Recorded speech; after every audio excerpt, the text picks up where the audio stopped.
নমস্কার বন্ধুরা, welcome to ST unique sports. বন্ধুরা, এই ভিডিওতে আমরা কথা বলবো বাংলার তিন প্রধানকে নিয়ে।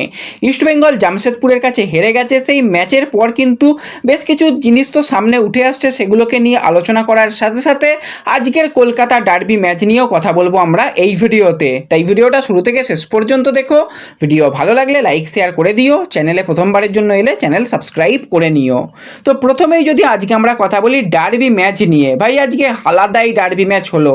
মোহনবাগান যেরকম পারফরমেন্স করলো, হ্যাঁ মোহামেডান তারা অন পেপারও অনেকটা পিছিয়ে থাকা দল মোহনবাগানের তুলনায়, এবং আজকে অন ফিল্ডও কিন্তু পারফরমেন্স আজকে মোহামেডানের কিছুটা হলেও একটু কমতি লেগেছে, বিশেষত মাঝ মাঠে যেরকমভাবে মোহনবাগানের প্লেয়াররা খেলেছে থাপার সঙ্গে কিন্তু দারুণভাবে সেক্ষেত্রে আপুইয়াকে আজকে খেলতে দেখা গেছে। প্রথম দিকেই তো আপুইয়া একটা জোরালো শট রেখেছিল, পদম ছেত্রী কিন্তু সেই বলটাকে সেভ করে দেয়। পরবর্তী সময় কিন্তু আমরা দেখলাম কর্নার থেকে কিন্তু ভালো কর্নার রেখেছিল, কিন্তু কর্নারের প্রশংসা করতে হয়, লিস্টন ভালো কর্নার রেখেছিল, হেডব্যাক দিয়ে স্টুয়ার্ট বল নামিয়ে দিয়েছিল, আর সেখান থেকে পিছন থেকে এসে কিন্তু জ্যামি ম্যাকলারেন কিন্তু সবুজ মেরুন জার্সি গায়ে প্রথম গোলটা করে ফেললো ডার্বি ম্যাচের মতন ম্যাচে, সেখান থেকে দলকে লিড এনে দেয়। এর পরবর্তী সময়েও কিন্তু মোহনবাগান প্রচুর অ্যাটাক করে গেছে, এবং সেই অ্যাটাকগুলো দেখে কিন্তু বেশ ভালো লাগছিল, এবং মোহামেডান যথেষ্ট চাপে ছিল।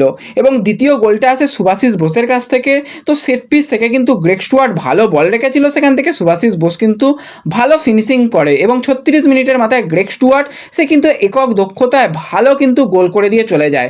যেরকমভাবে খেলা হচ্ছিল ফার্স্ট হাফে মনে হচ্ছিল যে গোল সংখ্যা আরও বেড়ে যেতে পারে, যেরকমভাবে হাই প্রেসিং ফুটবল খেলছিল, এবং জ্যামি ম্যাকলারেনকে দারুণ লাগছিল যেরকমভাবে সে নির্দিষ্টভাবে বলের জন্য যাচ্ছিল, বল পসেশনে রাখার চেষ্টা করছিল এবং বলের কাছাকাছি গিয়ে অ্যাটাকে করার চেষ্টা করছিল। তো দারুণ কিন্তু লাগছিল জ্যামিকে।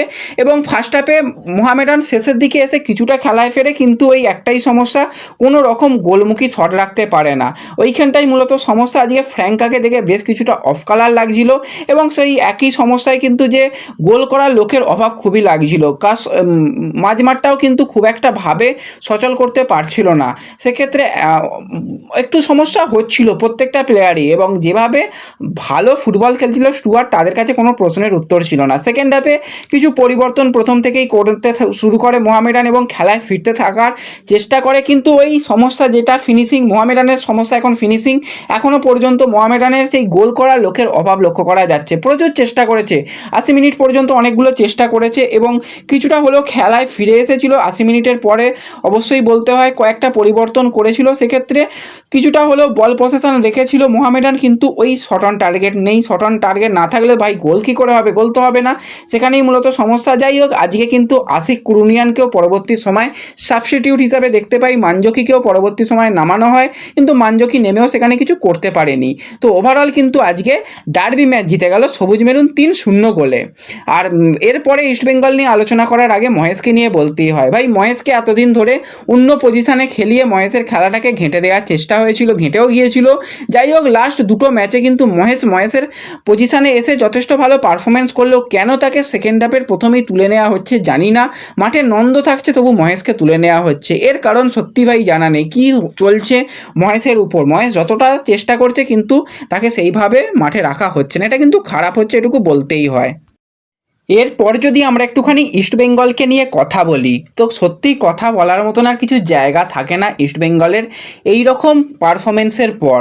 আজকে কিন্তু জামশেদপুরের বিরুদ্ধে কিন্তু ইস্টবেঙ্গল যথেষ্ট অ্যাটাকিং মাইন্ডে ফুটবল খেলেছে, এবং ম্যাচের আগে তোমাদের ম্যাচ প্রিভিউয়ের সময়ই জানিয়েছিলাম যে জামশেদপুর তারা কখনোই কিন্তু বেশি বল পসেশন রেখে খেলবে না, তারা মূলত কাউন্টার অ্যাটাকে খেলার চেষ্টা করবে, এবং সুযোগ সন্ধানী তারা প্লেয়ার, এবং সেখান থেকে তারা গোল করার চেষ্টা করবে। আজকে ইস্টবেঙ্গল 30টা শট করেছে, তার মধ্যে শট অন টার্গেট মাত্র 6টা। এই যে ফাইনাল থার্ডে কিন্তু ভালো রকমভাবে ইস্টবেঙ্গলকে ভুগতে হচ্ছে সেটা বোঝা যাচ্ছে। ক্লেটন সিলভা যেরকমভাবে আজকে মানে নষ্ট করেছে সুযোগগুলো, সেগুলোকেও তোমাদের সামনে তুলে ধরবো। এছাড়া যদি আমরা জামশেদপুরের কথা বলি, জামশেদপুর মাত্র 14টা শট করেছে, তার মধ্যে কিন্তু 6টা শট টার্গেট রেখেছে, তো যথেষ্ট কিন্তু ভালো পরিসংখ্যান। এবং বল পসেশন নিয়ে যদি আমরা কথা বলি, ইস্টবেঙ্গল 66% বল পসেশন রাখলেও কিন্তু ম্যাচটা জিততে পারলো না, এমনকি 2-0 গোলে ম্যাচটা হারতে হলো। একটা গোল রাইটা চিকাওয়া করেছে, আর একটা গোল ওন গোল হয়েছে। তো যাই হোক, আজকেও কিন্তু ইস্টবেঙ্গলকে ম্যাচ হারতে হলো। এবার বেশ কয়েকটা জায়গা জায়গা নিয়ে কিন্তু ইস্টবেঙ্গলের বলতেই হয়। প্রথম থেকেই কিন্তু ইস্টবেঙ্গলের হয়ে কিন্তু একদম স্ট্রাইকার পজিশনে শুরু করেছিল ক্লেটন সিলভা। সেখানে কেন যে ডবল স্ট্রাইকারে কোচ বিনো জর্জ গেল না, কেন সাহসী সিদ্ধান্ত নিল না, সত্যি জানা নেই। এবং ম্যাচের শেষে জেসিনকে নিয়ে একটাই প্রশ্ন করা হয়েছিল, তো সেক্ষেত্রে যেটা বিনো জর্জ জানিয়েছে, সিএফএল এবং আইএসএল এর মধ্যে অনেক তফাৎ রয়েছে, এখনই জেসিনকে ব্যবহার করার মতন সময় আসেনি। এটা কিন্তু বিনো জর্জ জানিয়েছে। এর আগে কেউ কিন্তু কোচ কার্লেস কোয়াদ্রাতকে এই প্রশ্নটা করতে পারেনি। আজকে যাই হোক, বিনো জর্জকে প্রশ্ন করার ফলে কিন্তু বিনো জর্জ এটাই উত্তর দিয়েছে। এরপর যদি আমরা ক্লেটন সিলভার কথা বলি, 1:1 কিন্তু ক্লেটন সিলভা প্রথমে একটা তালালের কাছ থেকে বল পেয়েছিল, সেখান থেকে কিন্তু একদম উড়িয়ে দেয়। সেখান থেকে গোল করার একটা সহজতম সুযোগ ছিল। সেখানে সেকেন্ড পোস্টটা পুরো ফাঁকা ছিল, ফার্স্ট পোস্ট দিয়েও যদি ঠিকঠাকভাবে বুদ্ধিমানভাবে শট রাখা যেত তো গোল হতো, কিন্তু একদম অন টার্গেট যদি না রাখতেই পারে তো কিছু করার নেই। সেখান থেকে কিন্তু প্রথমে মিস হয়। এর পরবর্তী সময় আরও একটা 1:1 কিন্তু ক্লেটন মিস করে। মহেশ কিন্তু ভালো বল দিয়েছিল এবং সেখান থেকে তিনটে ডিফেন্ডার কিন্তু পুরো বিট হয়ে গিয়েছিল। গোলকিপারও কিন্তু তার মানে নির্দিষ্ট জায়গায় ছিল না, সেখান থেকে এত আস্তে শট মারলো ক্লেটন, সেখানে আবার গোলকিপার এসে সেই বলটাকে সেভ করে নিল। এই দুটো সেভ মানে দুটো মিস একদম জঘন্য গেছে। এর পরবর্তী সময় দেখলাম 1:1 নন্দা কিন্তু মিস করেছে। নন্দার ক্ষেত্রেও কিন্তু দারুণ বল রেখেছিল তালাল। তো আজকে তালাল কিন্তু প্রচুর চেষ্টা করেছে, প্রচুর অ্যাটাকে সাহায্য করার চেষ্টা করেছে, কিন্তু ফিনিশিংয়ের অভাব কিন্তু আজকেও লক্ষ্য করা গেছে। নন্দা দু একটা কিন্তু ভালো জায়গা থেকে সুযোগ পেলেও সেখান থেকে গোলের মুখ খুলতে পারেনি। এছাড়া সাউল ক্রেসপো, সে কিন্তু আজকে পেনাল্টি মিস করেছে। সাউল ক্রেসপো শারীরিকভাবে অসুস্থতার পর তাকে যে কেন আজকে নামানো হয়েছিল জানি না, আর একটু রেস্ট দিলে মনে হয় ভালো হতো। তারপরও প্রথম দিকটা একটু নড়বড়ে খেললো, শেষের দিকে কিন্তু সাউল ক্রেসপো যথেষ্ট ম্যাচকে কন্ট্রোল করার চেষ্টা করেছে। কিন্তু পেনাল্টি মিসটা মনে হয় আর একটু সঠিকভাবে যদি নিত, যদি মাধি তালালকেও দেওয়া হতো ভালো হতো, কিন্তু ধারাবাহিকভাবে সাউল ক্রেসপো এই মুহূর্তে ভালো পেনাল্টি নিচ্ছে ইস্টবেঙ্গলের হয়ে, সেই জন্যই দেওয়া হয়েছিল। অ্যালবিনো গোমেসের প্রশংসা করতে হয়, সে কিন্তু একদম বল লক্ষ্য করেছে এবং একদম গড়িয়ে গড়িয়েই এমনি সাউল ক্রেসপো শট করে, তো সেখান থেকে তার কোনো রকম অসুবিধা হয়নি, সেটা সেভ হয়ে যায়। এর পরবর্তী সময় আমরা ইউসের কিন্তু হেড দেখলাম একদম গিয়ে কর্নারে লাগলো, মানে কিচ্ছু করার নেই, মানে বারে লেগে ফিরে চলে আসছে কর্নারে, একদম কোণের লেগে বল ফিরে চলে আসছে, কিচ্ছু করার ছিল না। এর পরেও কিন্তু 1:1 ক্লেটন সিলভা একটা সহজতম সুযোগ সেটাও মিস করেছে। এটা ভাগ্য খারাপ ছাড়া ভাই আর কিচ্ছু বলার নেই।